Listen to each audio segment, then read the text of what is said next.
नमस्कार दोस्तों, मैं हूं आदित्य शर्मा। स्वागत करता हूं आप लोगों का एक बार फिर से एक और नई वीडियो में। उम्मीद करता हूं आप लोग अपने घर पर होंगे, सुरक्षित होंगे, अपना और अपनों का ख्याल रख रहे होंगे। दोस्तों, पिछले एक दो वीडियो से आप में से ही कुछ लोग लगातार ये कह रहे थे कि कुछ नया लाओ, कुछ नया बनाओ जो कोई नहीं बनाता हो, मतलब कुछ अलग देखने को मिले। और मैं भी लगातार ये सोचता था कि ऐसा क्या बनाऊं जो कोई नहीं बनाता हो।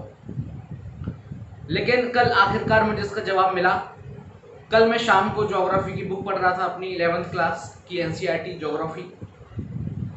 तो उस पर एक लाइन में एक प्रोजेक्ट का नाम लिखा हुआ था जिसका नाम था डीप ओशियन ड्रिल प्रोजेक्ट। मैंने कहा देखते हैं क्या डीप ओशियन ड्रिल प्रोजेक्ट। इसका मैंने गूगल सर्च किया, वहाँ से पूरा इंटरेस्टिंग सा कुछ खुल के आया। मैंने कहा चलो मिल गया एक नई चीज़ जिस पर शायद बहुत कम लोग बात करते हैं। तो आज मैं आपसे बात करने वाला हूँ डीप ओशियन ड्रिल प्रोजेक्ट की ही तरह एक इंडियन प्रोजेक्ट के बारे में। इंडिया में भी ऐसी चीज़ होती है,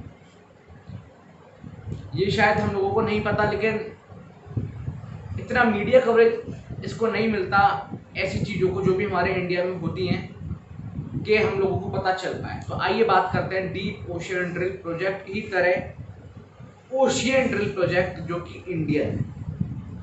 इंडियन नेम जो इसका है वो है डीप ओशियन मिशन। ये कब स्टार्ट हुआ पहले तो मैं आपको ये बताता हूँ जल्दी से। ये स्टार्ट हुआ पिछले साल जब नरेंद्र मोदी गवर्नमेंट दोबारा सत्ता में आई तो उन्होंने अपनी फर्स्ट कैबिनेट में एक छोटा सा मिशन लॉन्च किया था, 30 डेज मिशन। उस 30 दिनों में वो ऐसे कुछ डिसीजन लेने वाले थे बहुत बड़े बड़े जो कि आगे के समय में हम सबको बेनिफिट प्रदान करें। उसी 30 डेज के पीरियड में ये मिशन लॉन्च हुआ जिसका नाम था डीप ओशियन मिशन। अब ये डीप ओशियन मिशन है क्या?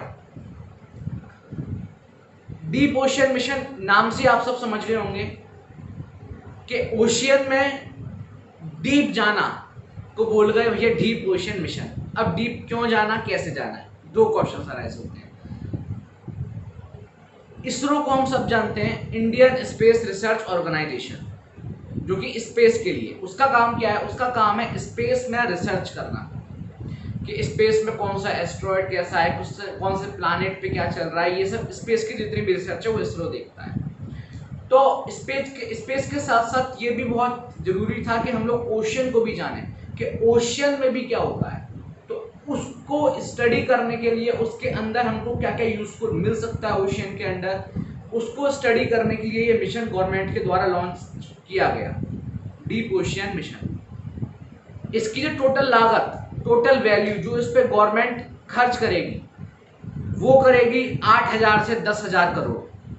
टोटल वैल्यू इसकी 8,000 to 10,000 करोड़। इसका जो मोटिव है वो यही है, ओशियन को स्टडी करना अंदर जाके।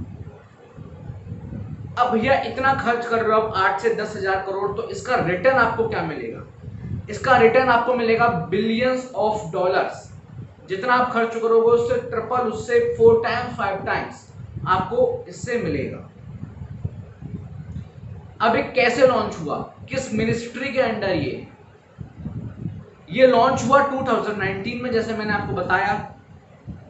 जो secretary of ministry of earth sciences हैं हमारे, मिस्टर राजीव मैन, उन्होंने ये घोषणा करी थी कि ये मिशन चलाया जाएगा मिनिस्ट्री ऑफ अर्थ साइंसेज के द्वारा।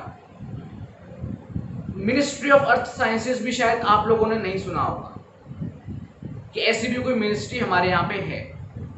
तो पहले मिनिस्ट्री ऑफ अर्थ साइंसेज की थोड़ी सी बात करता हूं मैं 2 minute. Ministry of earth sciences जो फॉर्म हुई वो हुई 2006 में, मिनिस्ट्री ऑफ अर्थ साइंसेज। और उसके साथ कुछ ऑर्गेनाइजेशन को मर्ज करा गया जिसमें से कि प्रमुख ऑर्गेनाइजेशंस थी Indian meteorological department IMD, the centre of medium range weather forecasting NCMRWF, the Indian institute of tropical meteorology IITM जो कि पुणे में स्थित है, and earth risk evolution centre EREC। ये सब इसके साथ मिली मिनिस्ट्री ऑफ अर्थ साइंसेज जो कि 2006 में फॉर्म हुआ। अब सवाल ये क्या 2006 से पहले कोई मिनिस्ट्री ऐसी थी नहीं जो इन सब मुद्दों पर काम करती हो? जी नहीं, ऐसी मिनिस्ट्री थी, लेकिन उसका नाम चेंज था। उस मिनिस्ट्री का पहले नाम था the ministry of ocean development, ministry of earth sciences का। 2006 में मिनिस्ट्री ऑफ ओशियन डेवलपमेंट से इसका नाम चेंज हो गया, मिनिस्ट्री ऑफ अर्थ साइंसेज हो गया। अब इसके ऑब्जेक्टिव्स क्या क्या हैं? इन्वेस्टमेंट हम कर रहे हैं 8,000 to 10,000 करोड़, जैसा मैंने आपको पहले बताया। 5 इयर्स के लिए इंडिया को करीब 75,000 स्क्वायर किलोमीटर एक central Indian ocean basin allot किया गया है, जिसमें हम लोग 5 साल के लिए डीप माइनिंग कर सकते हैं। तो गवर्नमेंट का प्लान है करीब 16,000 फीट, 16,000 फीट डीप माइनिंग करने का। इसका अब ये इतना क्यों, हम 16,000 फीट क्यों खोदें? जिस तरीके से हम स्टडी कर सकें अंदर से और रिसोर्सेज जो अंदर हैं उनको बाहर ला सकें। लेकिन अब भाई इंसानों की अगर मैं बात करूं तो हम लोग अपने एनवायरनमेंट के प्रति कितना निर्दयी है सब हम जानते हैं। तो अगर इंसान पे छोड़ दिया जाए तो वो तो पता चले कि पूरा का पूरा ओशियन ही उठा के ले आएगा, हो सकता है भाई। तो कुछ इसके रूल्स एंड रेगुलेशंस भी होते हैं, क्या क्या चीज ला सकते हैं, क्या क्या नहीं ला सकते हैं। अब वो रूल्स कौन बनाता है वो मैं आपको बताता हूँ। रूल्स बनाता है इंटरनेशनल सीबेड अथॉरिटी ISA, जो कि यूनाइटेड नेशंस, संयुक्त राष्ट्र का ही एक मेंबर है। इसका काम क्या है? इंटरनेशनल सीबेड अथॉरिटी का,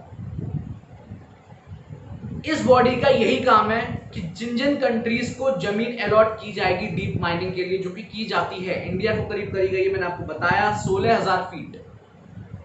तो इंडिया को जो जमीन अलॉट की गई उसमें इंडिया क्या क्या माइनिंग कर सकता है? तो इंडिया केवल पॉलीमेटेलिक नोड्यूल्स की माइनिंग कर सकता है। पॉलीमेटेलिक नोड्यूल्स, अब ये पॉलीमेटेलिक नोड्यूल्स क्या चीज है भाई?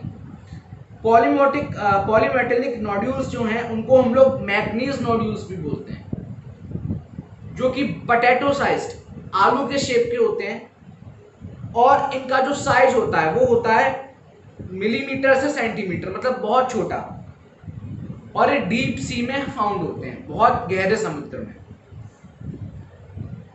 लेकिन अभी भी समझ में नहीं आया कि ठीक है छोटा होता है, मैग्नीज नोड्यूल्स होता है, पॉलीमेटेलिक नोड्यूल्स होता है, लेकिन क्या है ये? तो जी इसमें हम लोगों ने कुछ नाम अपने केमिस्ट्री में जरूर पढ़े होंगे। कॉपर, कोबाल्ट, लीड, वेनेडियम और एल्यूमिनियम, ये नाम हमने पढ़े होंगे। तो यही सब को हम बोलते हैं पॉलीमेटेलिक नोड्यूल्स। अब इन सब से क्या क्या हो सकता है? ये एक तो टेक्नोलॉजी में बहुत ज्यादा फायदा हो सकता है, हमारी इकोनॉमिक स्ट्रेटेजी में जिस तरीके से इंडस्ट्रियलाइजेशन बढ़ रहा है उसमें बहुत फायदा हो सकता है। और लैपटॉप जो होता है, लैपटॉप की बैटरी में, लैपटॉप फोन की बैटरी में स्पेशली इसका यूज होता है इन सब मटेरियल्स का। तो इस तरीके से हमको इसका इकोनॉमिक फायदा भी पहुंच सकता है। तो ये था पूरा आज का वीडियो, ये था पूरा आज का टॉपिक। तो होप आपको थोड़ा सा अलग मिल गया होगा। आप इसी तरीके से कुछ ना कुछ अलग मैं लाता रहूंगा आपके लिए। तो तब तक के लिए आपको कुछ नहीं करना, आपको नीचे सब्सक्राइब करना है, अगर अभी तक आपने नहीं करा, आपको लाइक भी करना है। आपको कुछ गलत लगा, कुछ अच्छा लगा, कुछ तारीफ लगी तो आप नीचे कमेंट भी कर सकते हैं। बेल का आइकन भी प्रेस कर दीजिएगा जरूर, जिससे कि आने वाले वीडियोस के नोटिफिकेशन आप तक पहुंच पाए। और अब मेरी और आपकी मुलाकात होगी बहुत ही जल्दी एक और किसी नई वीडियो के साथ, एक और अलग सी वीडियो के साथ। तब तक के लिए bye, stay home, stay safe, bye.